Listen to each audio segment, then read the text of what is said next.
Lance Miner was born on November 11th, Veterans Day, and he says he was destined to be a Marine. He was recruited at home through his TV set when he was 8 or 9 years old. Early morning Saturday cartoons, I would, between the commercials I would see, they'd have the few, the proud, the Marines. I used to think, I could do that. When Lance Miner graduated from Wichita East in 1991, he had a baby daughter. At 18, I had my own baby to take care of, though I was still a boy myself. When I arrived at the depot, dreaming of the freedom I gave up, the airport was right there, across the physical training field.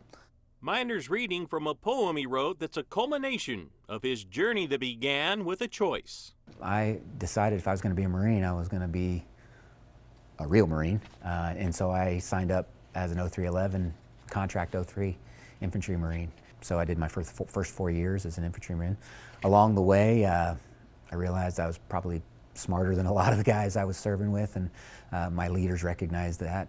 Miner developed operational and tactical plans for his battalion. Then he was promoted to a new MOS, the Marine Air Ground Task Force, or MAGTAF.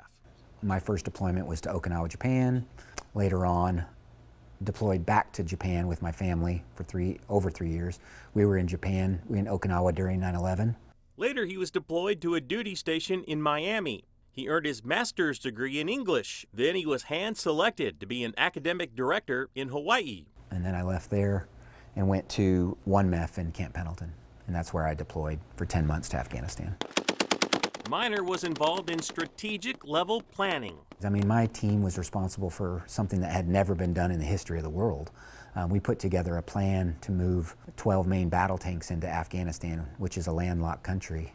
And the only way we could get them in there was via air. The Air Force C-5 Galaxies weren't available, so we had to jump through them hoops to get authorization to fly those tanks into Afghanistan using Russian aircraft. Miner retired in 2012, ending a distinguished 21-year military career.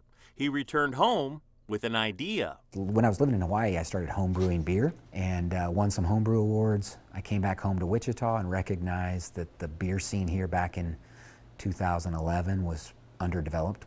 He founded Aeroplanes Brewery, which opened in the fall of 2016.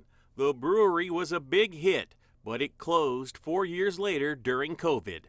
My time in Afghanistan, though harrowing and troublesome and emotionally taxing, closing Aeroplanes Brewing was one of the toughest things I've ever done.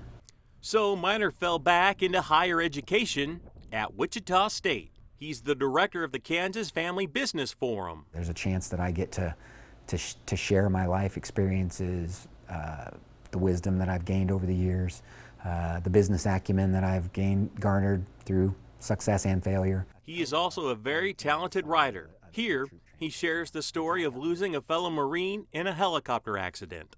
Ever onward, never quit. Kirk's words are written on my mirror, overlaid against my aging face, a reminder of busted shins, broken boys, the ones we lost, my dusty tears, and cost of other failures throughout my years. This is the crucible that formed me. But I am no piece of steel. No, none of us are. But we are tough. That we are.